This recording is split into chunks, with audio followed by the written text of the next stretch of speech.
This looks right, right? Yeah, that looks right. Looks like it works too. All right, we are here with RJ Smith, friend of the program, and we're at, I mean, can I say our latest project? Yeah, of course. It's your project, your development. Did you bring this project to me? I did. Then there you go. You're welcome. Thank you. Interestingly, we inherited this project with plans that you didn't draw from scratch or have your guy draw from scratch. But that being said, the plans were great and we've got a beautiful product here. What is one of your favorite things about this house in particular? Probably one of the best things about this house is the view, right? Yeah. One of the things we always talk about when you and I are looking at properties, location and view, unblockable views. We have a full-on ocean view. I'm watching the waves break perfectly in front of the Hermosa Pier. You can't get that too many spots. That was probably the biggest thing, plus the fact that the plans were ready to go that you brought, which saved us at least 6 to 8 months. Yeah. So that's a huge difference for what we had to do and kind of things that I had to tackle. So favorite things were the timeline, the view, and then obviously the design. You know, as every house that we do, I think we try and make it different and unique in our own. And there's every space I think is different from what we've done because we did inherit those plans, but still making it our own turned out great. This is my good side. Yeah, looks good. See, the paleo's working. 10 pounds. You can see the jawline more. That's because that's what I'm going for. Let's talk about this kitchen. Yeah. This backsplash. I mean, it's bold. Yeah. But it really came together. Yeah, I think that, you know, part of it too is people not understanding is you see a tile this big, like the backsplash, and then you see a slab. We saw this slab actually full size, but to mirror the two together, plus the cabinet colors, plural, the lights, the finishes, you know, you gotta kind of just go for it. The bigger the scale, the better it is. If this was a smaller kitchen, I think it'd be like, it's too much, but because of the scale and because of our great slab work and our tile guys, I think it turned out good. There's a lot of light on this level too, a lot of natural light. That really helps. Right, that's a great call. We did think about that when we were doing it. Like if you're gonna go that dark, we know there's enough light. So it's not gonna be like, it's such a dark kitchen, you're not gonna get anything. So yeah, I think it turned out good. What are some of the priorities for you when designing the kitchen, the layout, stuff like that? The biggest priority, the way that I think about a really good kitchen is how we entertain with it. Everybody talks about the living room, the dining room, they're gonna hang out there. They hang out in the kitchen. Yeah. So in going through that, making it good size island, super comfortable, space off the kitchen that like works really well. Space, right, exactly. But also being able to have music, TV, while you're cooking, entertaining in here, and good spacing between the cabinetry. The thing that we've got way more deeper to now is storage and functional stuff too. So it's like, it's awesome where everybody can be in this space, even the kids, and it's still super comfortable. So I love going through that process because it makes for a better kitchen, not just aesthetically how it looks, but how it works. Let's talk about some newer trends. What maybe something else you might see? The biggest thing everybody the last 3 years is the ice makers. Oh, really? I mean, separate ice maker. They want the separate ice maker. They want the nugget ice maker. They want the fancy ice. I mean, the ice thing has become like its own little surprise. There's not a YouTube channel just for ice. I mean, it's all about what kind of ice cube you have. So the pellet nugget ice is little pellets. My house, I have the top hats because we entertain a lot. So like if you go through the pellets, it's great because it's cool, but it goes through quick. It melts fast. Right, the top hat, you can last longer, have more drinks, make more of it. So that's one thing that's actually funny about that.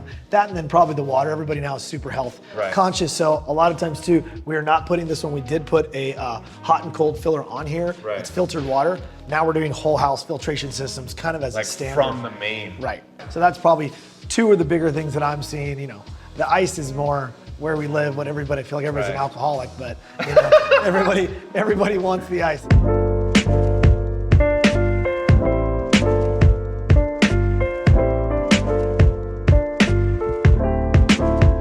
So we're out on the 3rd floor balcony off the main living space. One of the little happy surprises, I would say, is this little nook here. Yeah. We have a beautiful like stone bench and we have a built-in fire pit. Kind of creates a nice little like cozy area. Yep. And then we have the rest of the deck, which opens to the living space, like I said. And then you have this amazing view. Yeah, that's pretty protected. Yep. Uniquely, we are close to a school, but that is actually helping preserve our view with their parking lot. Yeah, these are one of those spaces that I like to do where you could be out here with your significant other or 4 or 5 other people and having a good time because it's cozy, it's quaint. People sometimes don't want those giant open spaces. This is one of those things that I would say to anybody sets you apart from other builders. like this is a detail where you splurged on this. I mean, you could have built this out of wood, and maybe just done stone on the top, or like a tile or something less expensive. Yeah. But this is a great detail. Yeah, I mean, thank you. I love this. This is the things that I love why we build and why we do this stuff. I don't want to just slap it together and do it. It's my name's on the sign, my name's on the house, and I take pride in that. And I love this stuff. So the details that our slab guys can do, which is awesome too, that they can even do this, matches the same edge detail that's in the wood paneling. Right. And you know, we came up with that. We talked to the slab guys, we talked to our carpenters, worked it out. And yeah, I mean, this is a $7,000 upgrade that we just chose to do because I know it looks good. Right. And you know, yeah, and it's super durable it's too. Super durable, out on the deck. It's functional. Yeah. It's awesome. And for me, again, it looks gorgeous. Great.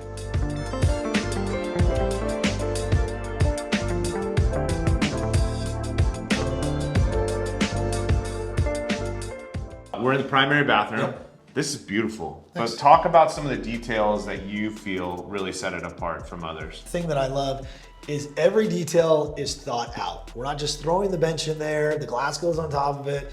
It's thinking through, how is the glass gonna sit? What clips are we using for this particular bathroom? The material that we have to use, because this is a steam shower, how's that gonna wear? How's it gonna be? So all that stuff really plays into it. I mean, plus the design looks absolutely killer, but it's always about the execution to make sure it does look killer. The big thing too that I'm a huge advocate that we've talked about as well is being comfortable. Right. Everybody wants the big bad shower that's awesome. Like, I don't know how many clients have come to me from past homes that they live in. My shower's too big. I'm cold when I'm in there. It's open to upstairs, open to above. So they're freezing. Right. Like, yeah, that's not a comfortable shower. So even if you don't do a steam unit, you still want to have it enclosed like this so it still keeps you warm and insulated. But if you get too big and too long, it's same kind of thing. It's a cavern, takes too long to use and people are uncomfortable. So this is about the biggest that we like to do on this type of house for a shower that's still comfortable. That being said, typical, I think it turned out amazing and I'm stoked for someone to use it. So what I'm hearing you say is it's not about how big your shower is. It's about how well it holds the heat in. Yeah, I mean, it's just being comfortable. I mean, I know you wanted to say how big it is, but some of us don't need all that to work. Talk to me about this tile on the floor. Tell me about the size of this tile on the floor. It's massive. I picked that out with only one thing. That looks like 4 inches to me. You can see here the color palette plays really well. I think what material is that? This is a limestone. Oh, cool. So it's marble and limestone mixed together. And then again in here you have natural stone mixed with man-made stone, quartz, which is awesome because bulletproof, but still looks like it flows together really well. But this is going to last really well. Same with the countertops. Right. So this is also quartz here. Correct. And then we have the white oak cabinetry. The white oak with a pickled finish. Ooh. Yep. What is that? What is a pickled finish? Like, what do they do? It's just the type of process that they do. So to do that, it's a Does it white draw oak. the grain out a little more or something? It makes it more white. So you see the grain in the oak, gets that little white, and there's a little bit of cerusing, right, that comes up, but that's from the painter, right? All these vocabulary words. All these technical terms you can look up later once we're done with this. But this is probably my current favorite color for white oak that we're doing right now. But Are you a bath guy? No. Me neither. I'm a jacuzzi guy if I need to. Me too. And let's talk about this tub. So I would say this is a popular trend these days. Not that that's a bad thing, but you got the freestanding tub, right? We've gotten away from the big, massive built-in tubs of the 90s. This is a concrete tub? Nope, faux. Faux concrete. Yep, so it's fiberglass to make all look like concrete. No way. Yeah, so. Got it. It still sounds solid, but it's all fiberglass. And then you got the big standalone plumbing fixture feature as well. Yep. What finish is that? That's a matte black. Got it. And then to your point, we're not doing very many, if any, built-in tubs anymore. It's all freestanding tubs for more space. Put your soap, put your wine, put your little book next to it, towels, whatever you want to do. Accessorize it, plus it makes the space seem a lot bigger, which is great.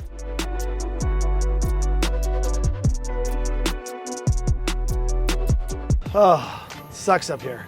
Why would you build this? Yeah, we always knew it'd be a good view, but this turned out pretty epic. Yeah. We have a full South Bay view. The thing that I point out when I come up here is actually the valley hill behind us. Really pretty. Same at as night. PV, exactly. Right? Such a good call. When you do a roof deck, I feel like you prep it to give people the flexibility. Yeah, we try and make it as comfortable and quaint as possible. So maximizing the view with the glass. The glass is huge because it protects us from the wind.